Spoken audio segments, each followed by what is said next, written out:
Hello traders, welcome to my YouTube channel. आज date है 3 दिसंबर और आज हमने ट्रेड लिया है डेली की तरह बैंक निफ्टी के अंदर। और आज फायर्स ने थोड़ा एक इशू कर दिया जिसकी वजह से एक लॉस बीच में ऐड हो चुका था। तो इशू क्या है वो मैं आपको बताता हूँ। और एक आज हमने 3 एंट्रीज ली है। एक कॉल के अंदर गई, एक्चुअली वो कॉल के अंदर नहीं जानी चाहिए थी, वो पुट के अंदर जानी चाहिए थी, बट एक इशू की वजह से वो एंट्री हाँ वहाँ पे हमारी कॉल के अंदर हुई। सो और उसको रिकवर करने में अपने को टाइम लग गया। सो आज थोड़ी देर टाइम में अवेलेबल भी नहीं था, मुझे थोड़ा बाहर जाना था। सो सुबह के टाइम पे थोड़ा मैं कहाँ पे एंट्री हुई, कैसे हुआ, वो मैं आपको एक्सप्लेन करता हूँ। सो आप देखिए, जैसे मैंने कल के वीडियो में प्रेडिक्ट किया था कि मार्केट यहाँ से ये ट्रेंड लाइन के पास जाने के बाद यहाँ से नीचे आता है, तो ये एक ट्रेंड लाइन अभी भी एज अ रेजिस्टेंस वर्क कर रही है। आप इस जो मैंने कल के वीडियो में एक्सप्लेन किया था वो अभी भी आपको दिख ही रहा होगा कि ये बायर्स को बुलाने की कोशिश थी। 33,800 पे बहुत स्ट्रॉन्ग रेजिस्टेंस है। मार्केट अगर इसको ब्रेक करेगा तो बहुत अच्छी तरह से ऊपर आ जाएगा। जैसे ये नीचे बाइंग आई, सेलिंग आई, उसी तरह की बाइंग ऊपर भी आ सकती थी, बट मार्केट ने 33,800 को यहाँ पे होल्ड किया हुआ है। तो इसका मतलब यहाँ पे अभी भी ये जो ट्रेंड लाइन है वो एज अ सेलर की जैसे काम करेगी। तो उसी हिसाब से काम हुआ। तो अगर मैं मॉर्निंग में अवेलेबल नहीं था, अगर मैं मॉर्निंग में अवेलेबल होता तो ऑब्वियसली मैं यहाँ पे ही सेलिंग कर देता, बिकॉज इसको ये जो बाइंग आई है वो इतनी स्ट्रांग नहीं है। वो आपको दिख ही रहा होगा इस कैंडल के बेस के ऊपर। और अगर आप 5 मिनट, अगर आप 10 मिनट के अंदर जाओगे तो यहाँ पे आपको सिंपल सा एक बेयरिश एंगुलफिन दिखेगा, वो भी रेजिस्टेंस के पास। सो बेयरिश एंगुलफिन अगर बन रहा है रेजिस्टेंस के पास, तो हम क्या करते हैं, शॉर्ट पोजीशन बनाते हैं, क्योंकि ये रेजिस्टेंस के पास स्ट्रॉन्ग पोजीशन जो एक ये लेवल अगर टूटता तो मार्केट में एक बहुत सडन बाइंग आता। बट निफ्टी उस वे में है नहीं कि वो तोड़े, बिकॉज एज पर जैसे मैंने कल के वीडियो बताया था कि एज अ वेव की तरह और 2 वेव आनी बाकी है जो कि नीचे के साइड है। अब वो वेव शायद अभी आने की रेडी है। निफ्टी के अंदर 17,500 टच करके मार्केट वहाँ से ही घूमा, और आप देख सकते हो कि मार्केट वहाँ से कितने पॉइंट्स गिर चुका है, कम से कम 204 पॉइंट्स गिरा है। सो अभी भी एक नीचे के साइड डाउन साइड आना चाहिए मार्केट को, क्योंकि यहाँ पे एज अ ट्रेंड लाइन भी के है जो रेजिस्टेंस का काम कर रही है। अगर अभी फ़िलहाल तो हमें पुट साइड ही जाना चाहिए, तो सेलिंग साइड ही जाना चाहिए। बाइंग साइड तभी जा सकते हैं जब ये 36,800 का रेंज ब्रेकआउट हो जाएगा, तो हम लोग ऊपर के साइड सोच सकते हैं। लेकिन अभी फ़िलहाल तो नीचे के साइड ही सोचना चाहिए कि मार्केट यहाँ से और भी नीचे जा सकता है।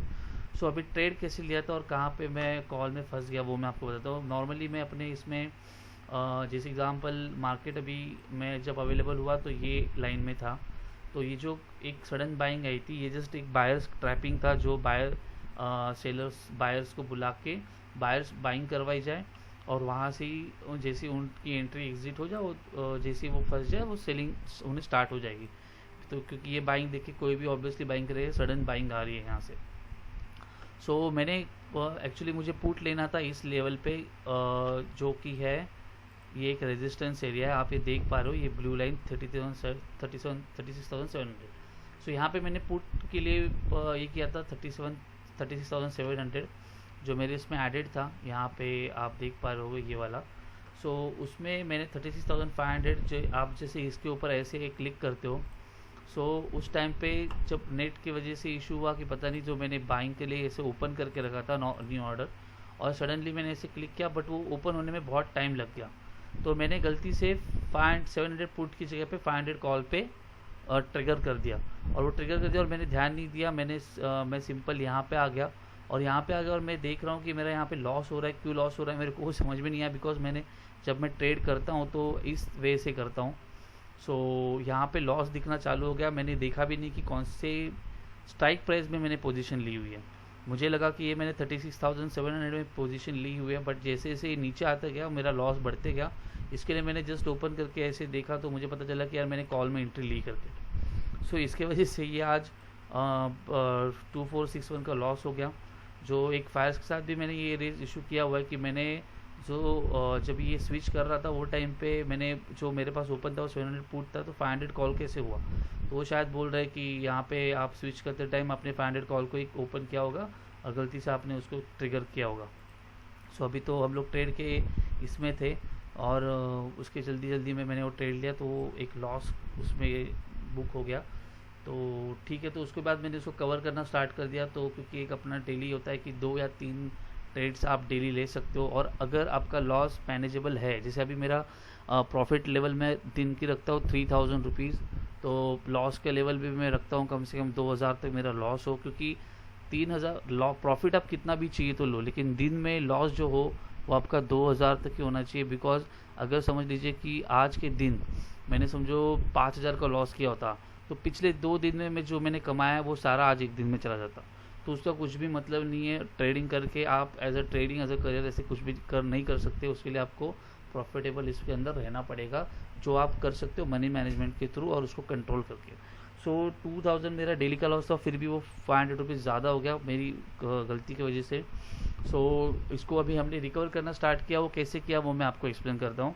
मैंने 36,700 का पुट यहाँ पे लिया था, वो कौन से लेवल पे लिया था वो मैं आपको बताता हूँ।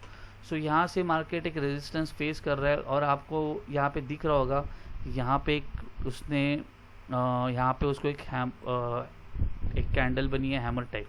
अब अभी हम जाते हैं 5 मिनट के अंदर। 5 मिनट में आपको दिख रहा होगा कि यहाँ पे कौन सी कैंडल बन रही है। फर्स्ट यहाँ पे आया, तभी ये कौन सा फॉर्मेशन कर रहा था, एक हाई लो करके ये ऊपर जा रहा था, वापस ये कौन सा फॉर्मेशन कर रहा है, लो हाई करके नीचे आ रहा है। मेरा लॉस जो हुआ वो ये पोजीशन यहाँ पे थी, इस एरिया में था जहाँ पे मेरा लॉस मैंने देखा कि ये मेरा 2500 का लॉस हो चुका है। सो मैंने यहाँ पे अभी एंट्री कैसे लेनी है, क्योंकि पुट अगर लेना है तो ऑब्वियसली ये एरिया में हमें लेना चाहिए था, तो ये एरिया के पास लेना चाहिए था। तो मैंने एंट्री कैसे ली वो मैं आपको बताता हूँ। सो यहाँ पे मैंने जब भी मेरे को समझ में आया उसके पहले मैंने एंट्री यहाँ तक नहीं ली। मैंने एक्चुअल एंट्री यहाँ पे होनी चाहिए थी, तो पुट में मेरी एंट्री हुई कि ये लेवल पे क्यों हुई वो मैं आपको एक्सप्लेन करता हूँ।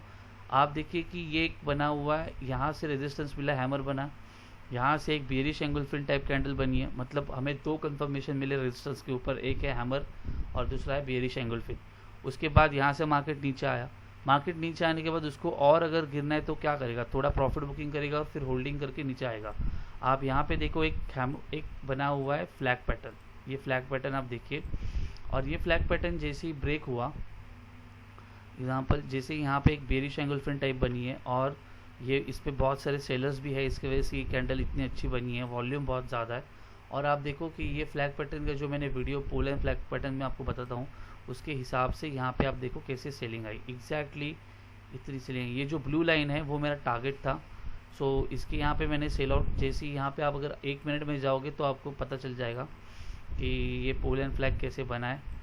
और अगर आपने वीडियो पोल एंड फ्लैग की अभी भी नहीं देखी होगी तो मैं उसको टैग कर रहा हूँ ऊपर की साइड, आप वहाँ पे वो वीडियो देख लो, वहाँ पे आपको दिख जाएगा पोल एंड फ्लैग कैसे वर्क करते हैं। तो आप देखिए कि इस एरिया में एक हैमर टाइप वापस बना हुआ है। ये सडनली यहाँ पे दिखा है कि बाइंग आ रही है। तो ये एक ट्रैप होता है बायर्स के लिए। बायर्स को बताया जाता है आ जाओ, बहुत अच्छा बाइंग आने वाला है। लेकिन आप जो ट्रेंड है उसी के हिसाब से चलो। जैसे ही आप यहाँ पे देखो कि इस एरिया में एक कैंडल बनी हैमर टाइप, उसके बाद ये कैंडल बनी, 3 कैंडल हुआ और ये एक बाइंग कैंडल थी। जैसे ही इस कैंडल का लो ब्रेक हुआ मैंने यहाँ पे शॉर्ट कर दिया, और ये मैंने टारगेट रखा, जो 100 पॉइंट्स का हमारा टारगेट होता है वो टारगेट हमारा अचीव उसमें हो गया। सो यहाँ पे 130 पॉइंट्स का टारगेट था वो हमारा अचीव हो गया। उसके बाद मेरा तो लॉस था वो रिकवर हुआ, 0 पे आ गया। लेकिन मैंने वापस एंट्रीज की, और उसके इसमें मैंने जो लास्ट एंट्री की हुई है 36,400 का पुट जो मैंने लिया था वो मैंने लिया था इस एरिया में। आप यहाँ पे देखो मार्केट कंटिन्यू गिर रहा है। वापस यहाँ पे आप देख सकते हो कि ये एक दिखाया गया कि बाइंग आने वाली करके। इस ट्रेंड लाइन को ऊपर की साइड ब्रेक भी कर दिया, और ब्रेक करने के बाद ऊपर के साइड से उसको नीचे लेके। अभी यहाँ पे लोग क्या करेंगे, यहाँ पे ब्रेक कर दिया, ओके ब्रेक कर दिया, चलो यहाँ पे बाइंग करते हैं। बाइंग कहाँ पे करेंगे, इस कैंडल पे बाइंग करेंगे। एसएल कहाँ रखेंगे, ऑब्वियसली यहाँ पे एसएल रखेंगे, और एसएल रख के टारगेट का वेट करेंगे, 100 पॉइंट्स हमें यहाँ पे मिल जाएगा। लेकिन ये एक फेक बाइंग थी, क्योंकि यहाँ पे आपकी सेल एंट्री जब होगी तो क्या चाहिए, बायर्स चाहिए। तो बायर्स को बुलाने के लिए ये ट्रैप्स किए जाते हैं। तो आप अगर 5 मिनट में देखोगे तो यहाँ पे आपको क्लियर पता चलेगा कि कैसे बाइंग लाई थी। आप देखो सिंपल सी बाइंग लाई, जो मैंने ये रेजिस्टेंस, छोटा सा रेजिस्टेंस ड्रॉ किया वो इसीलिए किया हुआ है कि ये कैंडल अगर इसके ऊपर क्लोज हो जाती तो फिर शायद बाइंग के लिए पिक्चर अलग बन जाती, लेकिन ये कैंडल ने वापस यहाँ पे हैमर बनाया और जिसमें मैंने सिंपली 36,400 का पुट बाय किया और इस नीचे की जो रेजिस्टेंस लाइन है ये वाली, इसको टच होने का मैंने वेट किया और वेट किया और मेरा जो प्रॉफिट था उसमें 3,891 सिर्फ 2 लॉट से, मतलब एक 25 के 2 लॉट एक ही इसमें लेके मैंने वो टारगेट अचीव किया और आज हम उसमें प्रॉफिट में आए हो चुके हैं। सो उसके बाद मैं वेट नहीं किया ज़्यादा, क्योंकि मुझे मेरा जो एक दूसरा काम है, वेब डेवलपमेंट का बिजनेस है मेरा, सो उसमें थोड़ा टाइम देना पड़ रहा है। तो एंट्रीज इतनी फटाफट लेनी और उसमें इसी टाइम पे भी मैं थोड़ा बिजी था, मीटिंग के इसमें था, तो तभी मैंने घाई गड़बड़ी में यहाँ पे एंट्री ली और जिसका नतीजा मुझे भुगतना पड़ा। इसके आगे ऐसी गलती नहीं करूँगा, ये मैं के साथ सोच के रखूँगा कि ये अगर कोई मीटिंग्स हो कुछ हो तो ऐसे प्लान नहीं करना चाहिए, बिकॉज ये बहुत रिस्की हो जाता है। और गलती से भी आप समझ लीजिए कि ये पोजीशन ओपन होनी चाहिए, मैंने ऐसे रखते हो क्योंकि चार्ट आपको दिखेगा नहीं, इसकी वजह से ऐसे रखते हैं प्रॉफिट देखने के लिए, वो भी बहुत गलत है। एक्चुअली पूरा पोजीशंस देख के सब देख के करना चाहिए, आप नहीं तो आपके ऐसे मेरे जैसे लॉसेस हो सकते हैं। तो कल के वीडियो में जैसे मैंने बताया था कि ये मैंने एक सपोर्ट है 36,300 टूटेगा तो 200 टूट के ये यहाँ तक आ सकता है। उसी वे से मार्केट ने बिहेव किया और हम उसी वे से हमने प्रॉफिट कमाया। अभी आगे का व्यू क्या है वो मैं आपको एक्सप्लेन करता हूँ। आगे का view Nifty prediction, bank Nifty prediction का वीडियो मैं कल बनाऊंगा, उसमें मैं आपको ज़रूर बताऊंगा कि कल क्या हो सकता है। अभी मार्केट इस वे में है, आप सोचिए 1 2 3 और ये जो है यहाँ से बाइंग आके एक सिंपल ये रेजिस्टेंस फेस कर रहा है ये एरिया में। अगर ये एरिया में अगर यहाँ से सेल ऑफ आ गया तो मार्केट यहाँ से सिंपल 34,583 तक जाएगा। और जो कि अभी फ़िलहाल तो न्यूज़ ऐसी है ओमिक्रॉन की वजह से, उसके लिए मार्केट पॉजिटिव होना बहुत डिफ़िकल्ट है। जैसे आप देखो वर्ल्ड मार्केट के इसमें भी, वर्ल्ड मार्केट में जिससे मैंने बोला था वर्ल्ड मार्केट में एक वेव आनी बाकी है। आप यहाँ पे देखो जो कल की इसमें मैंने ये टारगेट्स रखे थे 34,138, सो ये टारगेट्स वहाँ पे अचीव हो कि वहाँ पे वापस अभी ये रेजिस्टेंस ले रहा है ऊपर के साइड में। अभी हम देखते हैं कि यहाँ से कैसे ऊपर जाता है, यहाँ से नीचे आता है। अगर ये लेवल को ब्रेक करेगा तो वर्ल्ड मार्केट में यूएस फ्यूचर्स को आने के लिए यहाँ तक का एक टारगेट है 32,481। सो आने वाले दिनों में पता चलेगा कि मार्केट यहाँ पे कैसे बिहेव कर रहा है, कोरोना केसेस कैसे बढ़ रहे हैं, कौन से कंट्रीज़ में हो रहा है। और मंडे को शायद हमें पता चल जाएगा कि क्या हो रहा है, क्योंकि आज निफ्टी आप 202% डाउन है और बैंक निफ्टी भी ऑलमोस्ट, बैंक निफ्टी इतनी डाउन नहीं है। आप यहाँ पे देखो, अगर वन डे में आप जाओगे तो यहाँ पे आपको एक क्लियर दिखेगा एक कौन सा टाइप का कैंडल बना है। ये वापस सेम एरिया में हैमर टाइप कैंडल बनी है। मतलब ये जो बायर्स है, जैसे मैंने कल के वीडियो में बताया था, ये जो बायर्स है इतने स्ट्रांग नहीं है, मतलब अभी भी सेलर्स बहुत स्ट्रांग है इस एरिया में। मतलब अगर ये एरिया अगर ब्रेक करेगा तो मार्केट यहाँ से 35,000 तक टच हो सकता है और यहाँ तक भी आ सकता है। ये एक उसकी लास्ट लेवल है 34,000। सो देखते हैं फिर कि आने वाले दिनों में क्या होता है, मंडे पता चल जाएगा। तो आज FIDI का डेटा आएगा, उसके हिसाब से हमें एक एक्चुअल आइडिया आ जाएगा कि वो सेलिंग पे है या बाइंग पे है, और देखते फिर क्या होता है। सो अगर आपको वीडियो और आपका मेरा एक्सप्लेनेशन आपको अच्छा लगा होगा तो प्लीज़ लाइक कीजिए, और जो मैंने गलती करता हूँ वो आप ना करो, ये मेरी आशा है, क्योंकि गलतियों से सीखना होता है। सो नेक्स्ट टाइम ऐसी गलती नहीं करेंगे और आप भी ऐसी गलती मत करना। और क्योंकि ट्रेडिंग में प्रॉफिट करना मतलब अगर आपके व्यू सही है तो प्रॉफिट होगा, और एक हाथ रॉन्ग एंट्री लेते हो और आपको लॉस की देखने की आदत नहीं है तो आपका माइंड लेवल पूरा चेंज हो जा सकता है, और आप जो प्रॉफिटेबल ट्रेडर हो उससे भी आप लॉस में आ सकते हो। आप अपने व्यूज़ क्रिएट कीजिए कि वह कैसे व्यू बना सकता हूँ मार्केट में, कहाँ से कहाँ तक जाना चाहिए। और एक चीज़ मैं आपको आज ये बताता हूँ, ये जो मैंने चीज़ मंडे की थी, ये एक वेबसाइट है न्यू स्टॉक्स करके। ये वेबसाइट में वर्चुअल होता है, ये कोई मेरा प्रॉफिट नहीं है, मैं आपको वापस बताता हूँ, ये मेरा कोई भी प्रॉफिट नहीं है और ना मैंने इसमें कुछ कमाया है।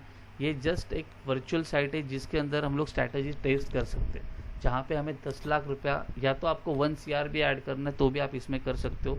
आप वर्चुअली इसमें जितना अमाउंट चाहिए उतना आप अमाउंट ऐड कर सकते हो।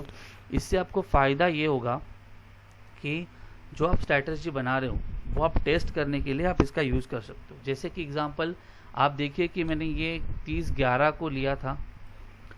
30/11 मतलब ये लिया था मैंने ट्यूसडे को, right, Tuesday, Wednesday, Thursday, Friday. 30/11 को मैंने लिया था कुछ 1 बजकर मतलब 2 बजे के आसपास, और ये मैंने हेजिंग की हुई है। हेजिंग की है सिर्फ 19,000 में। उसमें मैंने क्या किया हुआ है, मेरा व्यू एक्चुअली था कि इन्फोसिस यहाँ से ऊपर जाएगा, राइट। अभी इन्फोसिस ऊपर क्यों जाएगा उसका मैं आपको बताता हूँ। एक इन्फोसिस का चार्ट ओपन कर लेते हैं। ये इन्फोसिस का चार्ट है। आप देखिए कि इन्फोसिस एक सपोर्ट लाइन पे खड़ा हुआ है। इन्फोसिस जो है वो एक सपोर्ट लाइन पे खड़ा हुआ है और यहाँ से कंटिन्यूसली वो एक पैटर्न बना के ऊपर जा रहा है। तो ये सपोर्ट लाइन पे खड़ा है।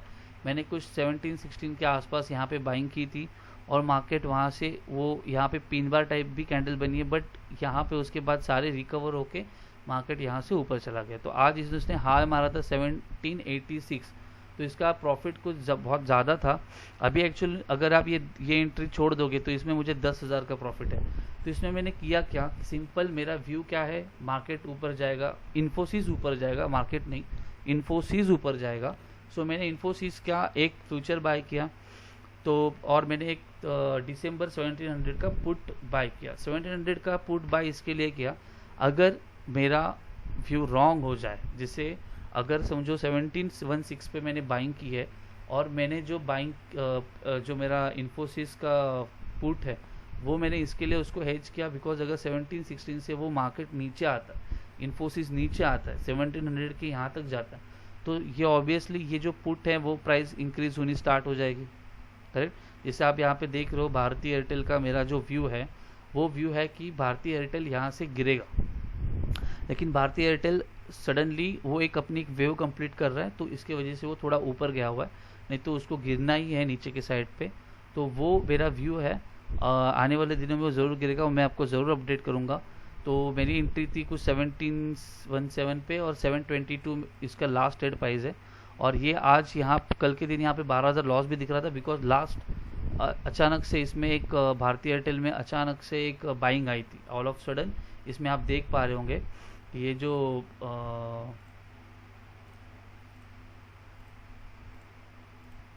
ये जो आप देख पा रहे हो ये कैंडल ने अचानक से लास्ट मिनट में, जैसे कल निफ्टी के अंदर all of sudden buying I थी, ये देखिए, इसके वजह से ये मेरा लॉस कन्वर्ट हुआ था। लेकिन मेरा व्यू सही था कि यहाँ से मार्केट, यहाँ से एयरटेल नीचे ही आएगा। आप देखो कि ये एयरटेल नीचे ही आएगा, ये एयरटेल यहाँ तक पहुँचेगा 700 तक, और 700 और मे बी 690 79 तक भी आ सकता है। सो उस हिसाब व्यू के हिसाब से मैंने ट्रेड लिया हुआ है। सो अभी इन्फोसिस में मेरा व्यू था कि ये ऊपर जाएगा, उस हिसाब से मेरे टारगेट्स उसमें अचीव हो चुके हैं, बिकॉज मेरा टारगेट सिंपली इन्फोसिस के इसमें मैं आपको दिखाता हूँ कहाँ तक था, 1750 तक था, वो मेरे टारगेट्स यहाँ पे अचीव हो चुके हैं। 1750 उसने क्रॉस करके यहाँ पे 785 का हाई मार्क आ गया, बट मैंने ऑब्वियसली वर्चुअल है, हमारी रियल मनी तो है नहीं, तो हम उसको और वेट करेंगे, टेस्ट करेंगे। तो उसमें मुझे मॉर्निंग के टाइम पे इस जगह पे अच्छा खासा प्रॉफिट था, कम से कम 20,000 के। 20,000 में से अगर आप ये माइनस कर दोगे 5442, कम से कम 12 कुछ 12,000 के 8-10,000 के आसपास इसमें कुछ प्रॉफिट था इन्फोसिस के इसमें। और ये मैंने ट्रेड ली कब थी, ये ट्रेड मैंने ली थी 30 तारीख से लेके आज फ्राइडे को क्लोजिंग। मतलब मैं ट्राई कर रहा हूँ कि अगर मंडे को कोई मैं पोजीशन लेता हूँ और फ्राइडे को मैं वो क्लोज करता हूँ तो मुझे कितना प्रॉफिट होगा। तो इन्फोसिस में मुझे उस हिसाब से अच्छा प्रॉफिट हुआ, क्योंकि मेरा व्यू जो सही था वो सही था। अभी मैंने भारतीय एयरटेल के अंदर जो लिया हुआ है वो है 2 दिसंबर, मतलब कल मैंने एंट्री ली है 2 दिसंबर को। ये भी हेजिंग है, इसमें मुझे मेरा कम से कम 63,000 को जो हेज अमाउंट यूज़ हुआ है, तो इसमें अभी मैं लॉस में हूँ। आप देख सकते हो 4,000 रुपये लॉस है। अगर मैं ये दोनों को निकाल देता हूँ, मतलब अगर मैं अपनी इन्फोसिस की आज अगर पोजीशन मैं क्लोज करता हूँ तो इसमें क्लियर कट आपको दिखेगा कि मैं 4,000 साढ़े चार हज़ार के आसपास इसके अंदर लॉस में हूँ। लेकिन ये मेरा जो व्यू है 2 दिसंबर का वो नेक्स्ट वीक तक का है। तो नेक्स्ट वीक में हम देखेंगे कि एयरटेल कितना मुझे प्रॉफिट दे रहा है। जैसे 2 तारीख, 3, फिर 4, 5, 6, 7, 8, मतलब 5 दिन, 8 तारीख को कंप्लीट हो रहा है। तो 8 तारीख को हम देखते हैं कि ये पोजीशन जो है वो मेरी एयरटेल की कैसी जा रही है वर्चुअल के अंदर। सो इन्फोसिस के अंदर ये एक स्ट्रैटेजी यूज़ की थी, तो आज ये मेरे क्लोज नहीं किया अभी तक क्योंकि मैं बिजी था इसके वजह से। लेकिन ये आज मैं अगर मंडे ऊपर जाता है नीचे जाता है उससे कुछ ये नहीं है, मैं मंडे टू फ्राइडे इस टाइम फ्रेम में अगर मैं लेता हूँ तो कितना प्रॉफिट होता है वो मैं ट्राई कर रहा हूँ और उस हिसाब से देखते कैसे होता है। तो ये नियो स्टॉक्स के ऊपर मैं अलग से एक आपके लिए वीडियो ज़रूर बनाऊंगा कि इसमें आप कैसे स्ट्रैटेजी बना सकते हो, क्या कर सकते हो। उतना आपको बहुत हेल्प होगा अपने ट्रेड्स के लिए, क्योंकि आप रियल पे मनी ऐसे हेजिंग के लिए यूज़ नहीं कर सकते, क्योंकि आप ऐसे यूज़ करोगे तो आपका माइंड लेवल कुछ अलग ही जाएगा। बिकॉज आपका इन्वेस्टमेंट ही रहेगा कम से कम 1 लाख के हिसाब से। 10 लाख अगर लेके चलोगे तो आप सोचो कि आपकी इन्वेस्टमेंट के हिसाब से आपका माइंड लेवल भी उस हिसाब से, आपकी फिजियोलॉजी भी, साइकोलॉजी भी, सब आपको उस हिसाब से मेंटेन करना पड़ेगा, तभी जाके ऐसे आप कर सकते हो। जो आप यहाँ पे 5,000 अभी देख रहे हो, कल यहाँ पे -12,000 था बिकॉज ऑफ एयरटेल, क्योंकि वो लास्ट मिनट में सडन बाइंग आई थी। ठीक है, तो आज के लिए इतना ही। वीडियो थोड़ा लंबा हुआ है, लेकिन आज मैंने जो मेरे ट्रेड्स बैंक निफ्टी और नियो स्टॉक्स में क्या वर्चुअली आप कर सकते हो उसका छोटा एक एक्सप्लेनेशन दिया, जिसकी वजह से आपको हेल्प होगी आपके आगे के ट्रेड्स के लिए। अगर आपको चीज़ ये अच्छी लगी, आपको एक समझ रहा होगा और आपको ये सही लग रहा है, तो प्लीज़ सब्सक्राइब कीजिए, लाइक्स कीजिए, और अगर जो भी डाउट्स हो तो प्लीज़ आप कमेंट्स कीजिए, जिसके सॉल्व करने के लिए मुझे बहुत खुशी होगी। Thank you very much. जय हिंद।